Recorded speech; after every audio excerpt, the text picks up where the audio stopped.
Good afternoon. This is All India Radio. I'm Abhishek Mukhopadhyay and with me is Anita Anand with the Midday News.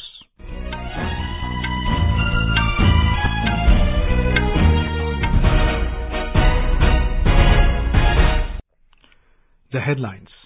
Prime Minister Narendra Modi to embark on a two-day visit to Kerala and Karnataka beginning tomorrow to attend the commissioning ceremony of India's first indigenously developed aircraft carrier, INS Vikrant, in Kochi on Friday. Government approves disposal of pulses to states and union territories at discounted rates for various welfare schemes. Environment Minister Bhupendra Yadav says India showing intent as a problem solver despite not being a traditional contributor to global emissions. World Bank lauds India for ensuring a sustained supply of essential medical commodities during the critical phase of COVID-19 pandemic. Former Soviet leader Mikhail Gorbachev, credited with ending the Cold War, peacefully dies. Ganesh Chaturthi been celebrated across the country with fervour and gaiety. President, Vice President and Prime Minister extend greetings. And India to play Hong Kong in the second Asia Cup match at Dubai International Stadium this evening.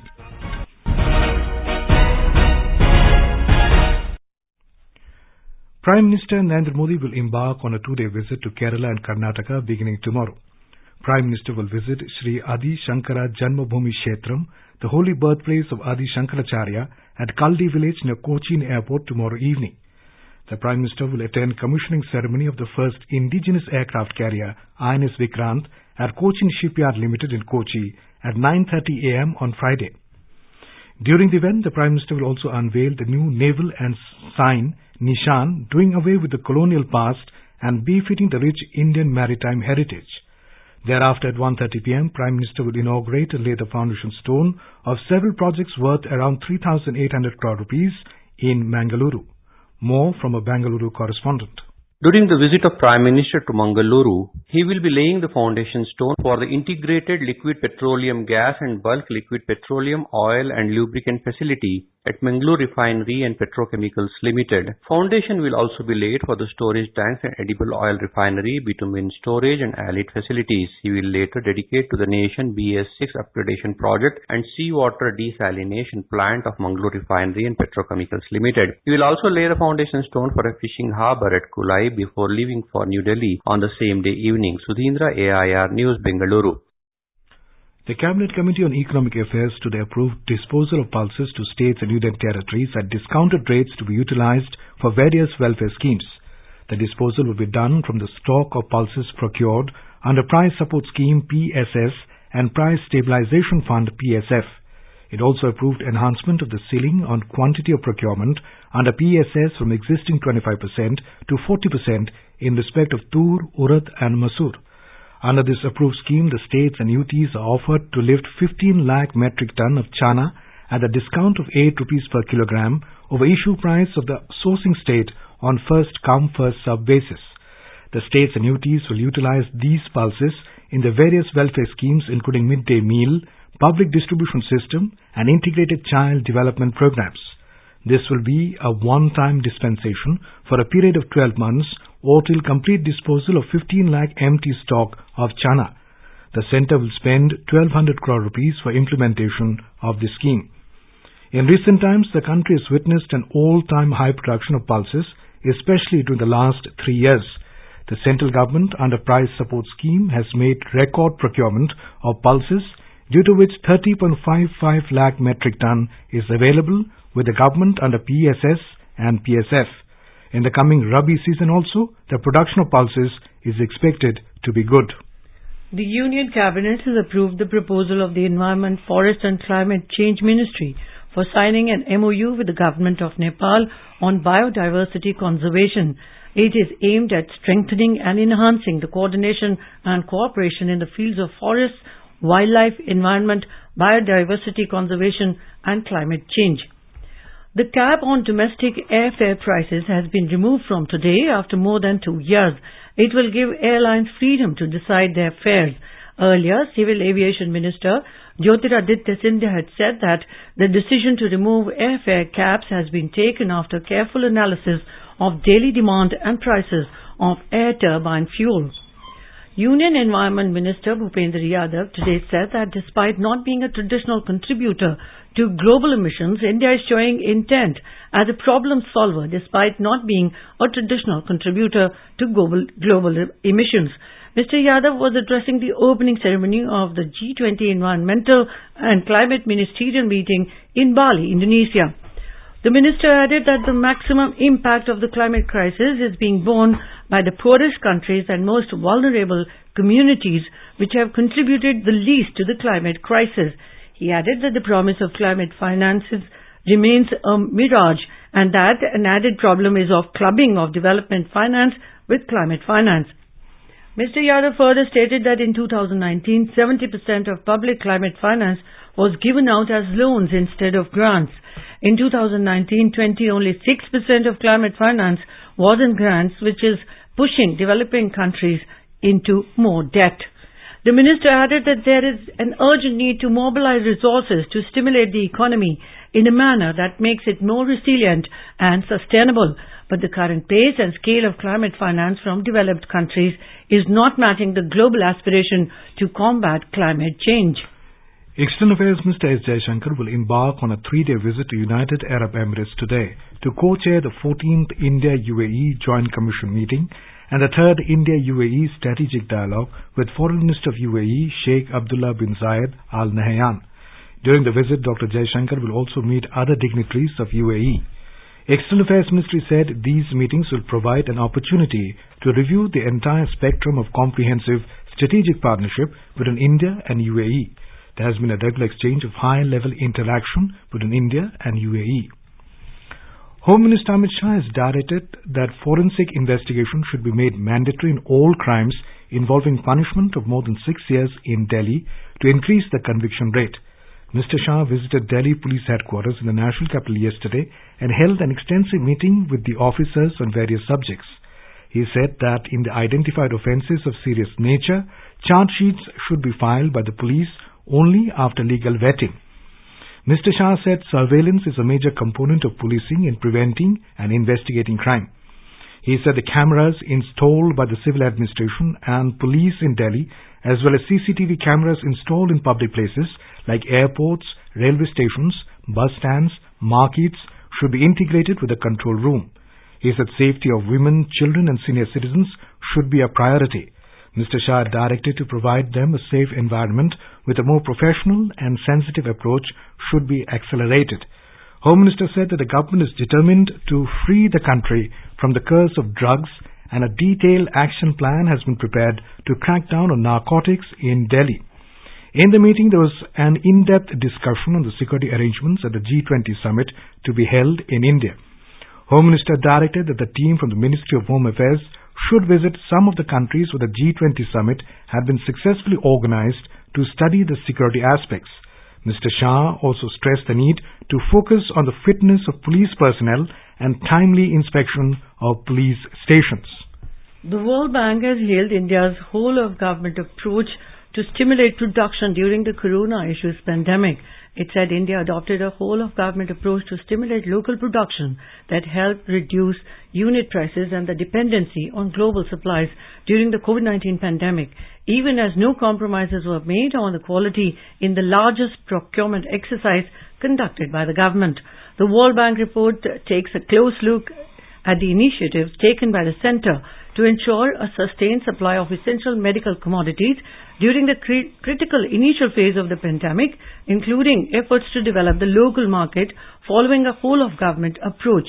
The report lists certain global experiences and summarizes the procurement innovations undertaken by the Centre, including its efforts to develop the domestic market for essential COVID commodities and life-saving equipment.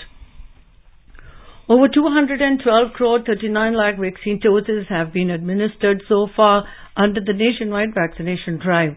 Over 22 lakh 50,000 doses were administered in the last 24 hours. The recovery rate is currently at 98.67%. Around 11,000 people recovered in the last 24 hours. Total number of recoveries have reached over 4 crore 38 lakhs. Over 7,000 new cases were recorded in the last 24 hours. India's active caseload currently stands at over 64,000. Over 3,52,000 tests were conducted in the last 24 hours. Election Commission today announced by-election for the Rajya Sabha seat vacated by Tripura Chief Minister Manik Shah. The by-polls will be held on the 22nd of next month.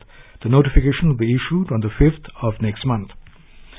Delhi BJP MPs have written to Lieutenant Governor V.K. Saxena demanding inquiry into the allegation made by AAP that BJP was trying to poach its MLAs.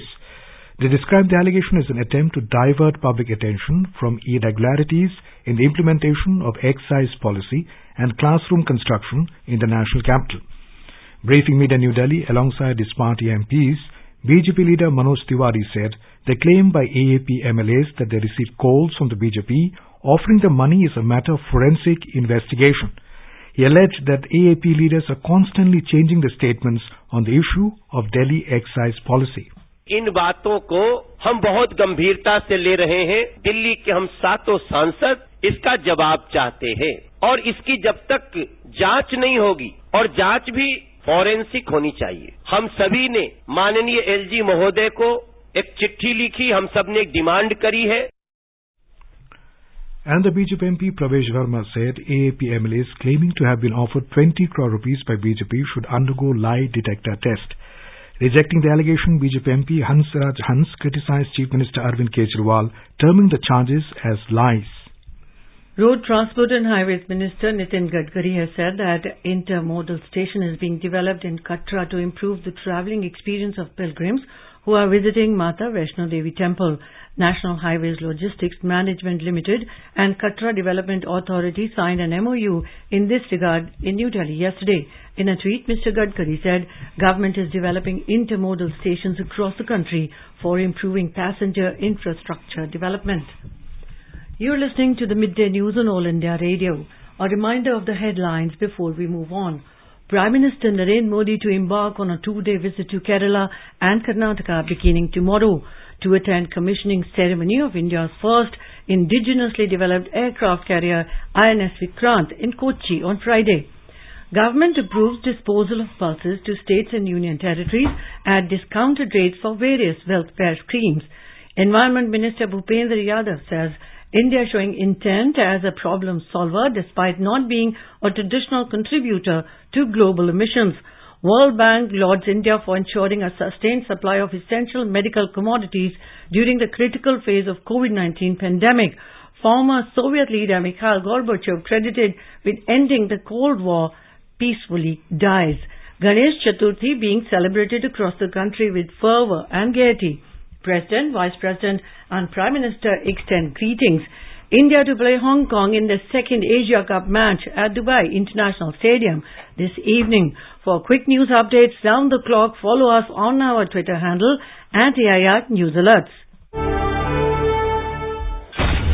मुट्ठी भर अंग्रेज और हमारे विशाल देश पर राज करने का स्वप्न देख रहे हैं, पर हम इनके स्वप्न को चकनाचूर कर देंगे।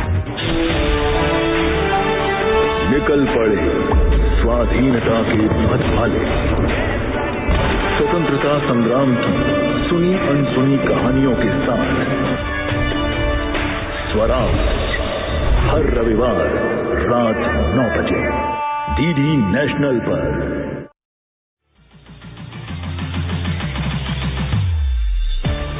अगर आप कॉम्पिटिशन्स की तैयारी कर रहे हैं तो आप सबों के लिए ऑल इंडिया रेडियो की प्रेजेंटेशन है अभ्यास, एक ऐसा प्रोग्राम जहां हमें 9289094044 पर व्हाट्सएप करते हैं आप अपने ऑडियो सवाल या फिर ईमेल करते हैं abhyas.airnews@gmail.com पर और इसका जवाब एक्सपर्ट देते हैं रात 9:30 बजे शनिवार को।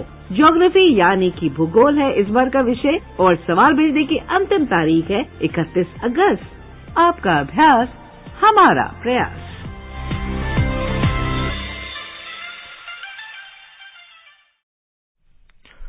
Welcome back to the Midday News. The former Soviet leader Mikhail Gorbachev has died aged 91 at a hospital in Moscow. The hospital officials in Moscow in a statement said Mr. Mikhail Gorbachev passed away after serious and protracted disease. According to media reports, his health has been in decline in recent years. In June, media was reported that he had been admitted after suffering from a kidney ailment, though his cause of death has not been announced. Russian news agency TASS reported that he will be buried in Moscow's Novodevichy Cemetery next to his wife, Raisa, who died in 1999. Mr. Gorbachev became General Secretary of the Soviet Communist Party and de facto leader of the country in 1985. At the time, he was 54, the youngest member of the ruling council known as the Politburo. He also is known for opening up the then USSR to the world and introducing a set of reforms at home. A tribute. After decades of Cold War tension, Gorbachev brought the Soviet Union closer to the West than at any point since the World War II. In fact, Gorbachev's policies of glasnost and perestroika diffused the soaring tension of the Cold War. Glasnost encouraged Russians and Eastern Europeans to speak out against communism, whereas perestroika was an attempt to modernize and rebuild the Soviet state.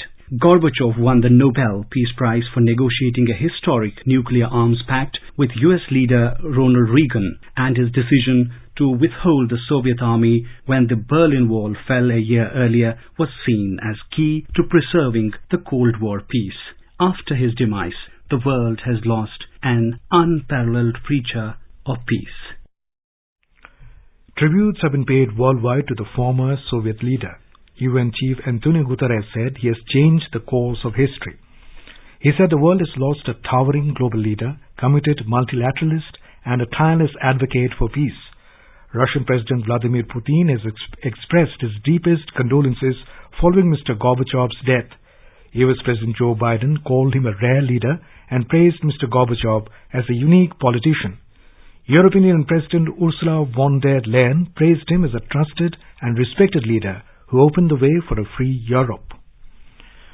A ship carrying wheat from Ukraine to the drought-stricken Horn of Africa docked on Tuesday. The United Nations World Food Programme has said the vessel Brave Commander is carrying 23,000 tons of grain and will soon be followed by another carrying 7,000 tons. It said the total shipment to be unloaded in Djibouti and transported to Ethiopia is enough to feed 1.5 million people for a month. That barely begins to alleviate the problems of Eastern Africa, where extreme weather, surging food prices and conflict mean 82 million people need food aid across 9 countries, including Burundi, Djibouti and Ethiopia. According to media reports, Russia and Ukraine usually supply 90% of wheat imported in East Africa. In Iraq, cleric Muqtada al-Sadr ordered his followers to end their protest in central Baghdad on Tuesday. The move was intended to end confrontation, which led to the deadliest violence in the Iraqi capital. According to media reports, the cleric apologized to Iraqis after 22 people were killed in clashes between an armed group loyal to him and rival Shiite Muslim factions. Monday's clashes between rival factions of Iraq's Shiite majority followed 10 months of political deadlock since Iraq's October parliamentary elections. Mr. Sadr emerged as the main winner in the election but failed in his efforts to form a government with Sunni Muslim, Arab and Kurdish parties. The Border Security Force handed over 88 Bangladeshi fishermen along with 2 fishing trawlers to the border guard Bangladesh on Monday after completing all the due legal processes. The fishermen were apprehended on 16 February this year by the Indian Coast Guard ICG while illegally fishing in the Indian waters of the Bangadhuni Island, approximately 10 to 15 nautical miles inside International Maritime Boundary Line. They were handed over by the ICG to the Marine Police at Fraserganj in South 24 Parganas district of West Bengal. The festival of Ganesh Chaturthi has been celebrated today across the country with great devotion. The day marks the birth of Lord Ganesh, who is a symbol of wisdom, prosperity and good fortune. गणनायकाय गणदैवताय गणाध्यक्षाय धीमहि गुणशरीराय गुणमण्डिताय गुणेशानाय धीमहि. Ganesh Utsav, the most popular and favorite festival of Maharashtra, begins today. The festival assumes a lot of significance as it is celebrated on a very large scale by the people from different sections of the society. The festival of dynamism will continue for 10 days. President Draupadi Murmu, Vice President Jagdeep Dhankar and Prime Minister Narendra Modi have greeted people on the occasion. Over the past 75 years since independence, India's largest public service broadcaster, All India Radio, has been the proverbial storyteller, for the 1.3 billion citizens across the country. All India Radio is celebrating 75 years of freedom with a series, Azad Bharat Ki Baat, Akashvani Ke Saath. It showcases the journey of India since independence in various walks of life through the storytelling of All India Radio.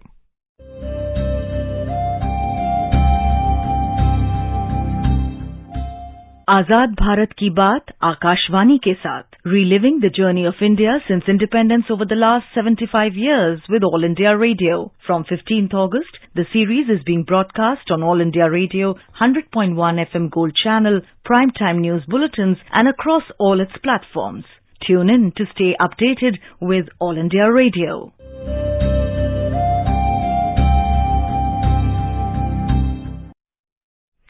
In today's episode, we bring you the story of the formation of BJP governments at the centre.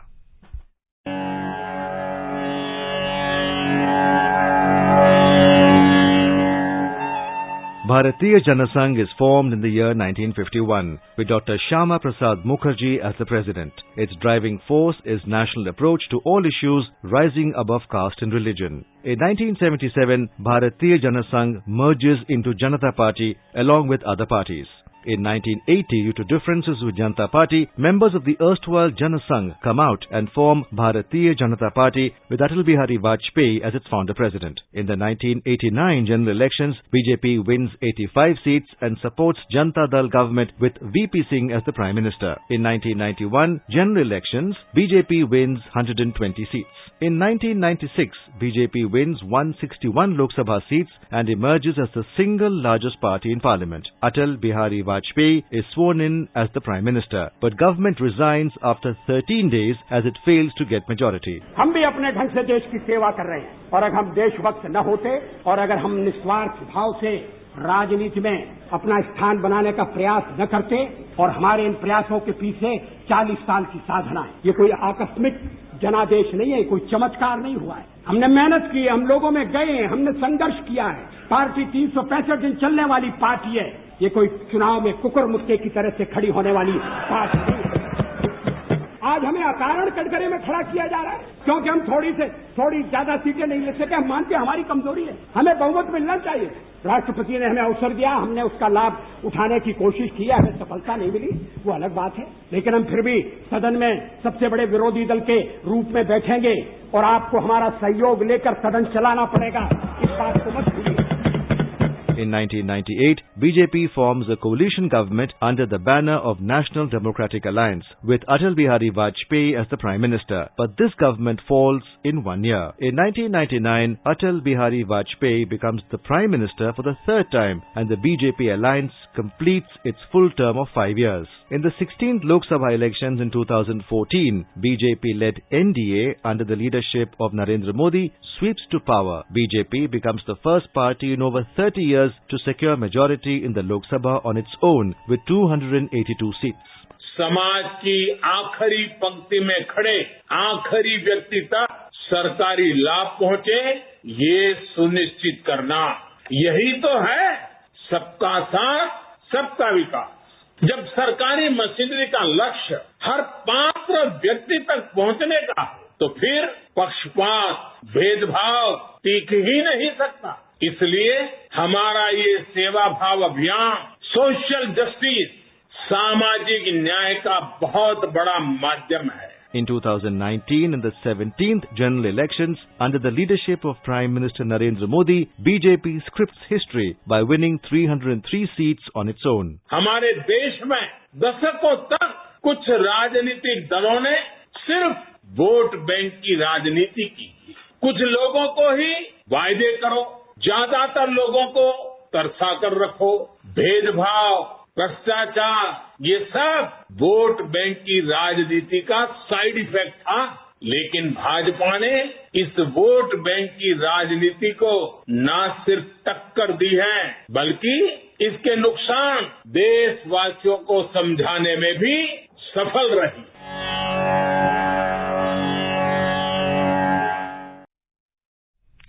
Azad Bharat Ki Baat, Akashvani Ke Saath can be accessed on at AIR News Alerts on Twitter, News on AIR official YouTube channel, News on AIR app, Facebook and Instagram handles.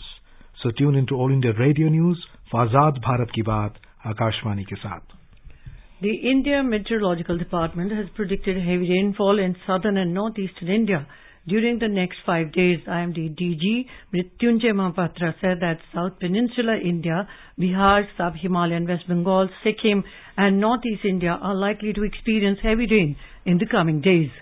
आज की स्थिति यही है कि monsoon ट्रॉप कोटल्स के आसपास run हो रहा है। इसके प्रभाव में नॉर्थ ईस्ट इंडिया में नेक्स्ट 5 डेज में बारिश होने के साथ साथ कुछ इलाके में heavy to very heavy rainfall होने का पूर्वानुमान है। ऐसे ही साउथ ईस्ट पेनिनसुला में भी बारिश होने का उम्मीद किया जा रहा है, क्योंकि वहाँ एक साइक्लोनिक सर्कुलेशन है, जिसकी वजह से southern parts of Karnataka, Kerala और तमिलनाडु में आइसोलेटेड प्लेसेस में heavy to very heavy rainfall हो सकता है नेक्स्ट 5 डेज में।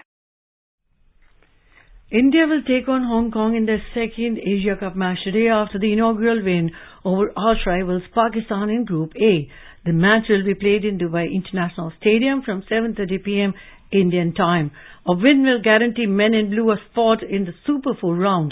All India Radio will broadcast a running commentary on the match in Hindi and English. Last night, Afghanistan beat Bangladesh by 7 wickets at Sharjah Cricket Stadium, Sharjah. Bajrang Punia and Vinesh Phogat are among a host of star Indian wrestlers named for the World Senior Championships to be held in Belgrade, Serbia from September 10 to 18. The Indian team was picked after selection trials at SAI training centers in Lucknow and Sonipat. Tokyo Olympian Vinesh, who completed a hat-trick of gold medals at the Birmingham Commonwealth Games earlier this month, will lead the women's team, while the men's freestyle squad will have Olympic medalist Bajrang and Ravi Dahya and 2019 World Championships silver winner Deepak Punia. Bajrang, Ravi Dahya and Deepak Punia, who won gold medals at the Birmingham CWG, were granted exemptions from the trials. The Economic Advisory Council to the Prime Minister has said that the country can become a $20 trillion economy at a sustained growth rate of 7 to 7.5% for the next 25 years. EAC PM Chairman Vivek Debroy said that India can become an upper middle income country by 2047 at this growth rate. He said even if India achieves relatively conservative rates of growth of 7 to 7.5%, the country will get to a per capita annual income of about $10,000. India, the world's sixth largest economy with a GDP of $2.7 trillion, is currently classified as a developing nation. Mr. Debroy was speaking at a function to release the Competitiveness Roadmap for India at 100 in New Delhi yesterday. The Sensex and the Nifty today surged more than 2.5% in the afternoon trade. The Sensex climbed 1,564 points or 2.7% to trade at 59,537, while the Nifty jumped 446 points or 2.56% to trade at 17,759 when the reports last came in. In the forex market, the rupee also strengthened 51 paise to trade at 79 rupees 46 paise against the US dollar in the afternoon deals. Now let us take a look at the weather forecast for today. The national capital Delhi will have generally cloudy sky with light rain or drizzle. The minimum temperature is 26 and the maximum will be 35 degrees Celsius. Mumbai will have generally cloudy sky with light rain. The minimum temperature is 25 degrees Celsius and the maximum will be 32 degrees. Chennai will have thunderstorm with rain. The minimum temperature is 26 degrees Celsius and maximum will be 33 degrees. Kolkata will have partly cloudy sky with possibility of moderate rain or thunderstorm. The minimum temperature is 28 degrees Celsius and the maximum will be 35 degrees. And now, before we end the bulletin, the headlines once again. Prime Minister Narendra Modi to embark on a 2-day visit to Kerala and Karnataka beginning tomorrow to attend commissioning ceremony of India's first indigenously developed aircraft carrier, INS Vikrant, in Kochi on Friday. Government approves disposal of pulses to states and union territories at discounted rates for various welfare schemes. Environment Minister Bhupendra Yadav says India showing intent as a problem solver despite not being a traditional contributor to global emissions. World Bank lauds India for ensuring a sustained supply of essential medical commodities during the critical phase of COVID-19 pandemic. Former Soviet leader Mikhail Gorbachev, credited with ending the Cold War, peacefully dies. Ganesh Chaturthi been celebrated across the country with fervour and gaiety. President, Vice President and Prime Minister extend greetings. And India to play Hong Kong in the second Asia Cup match at Dubai International Stadium this evening. And with that we end the Midday News.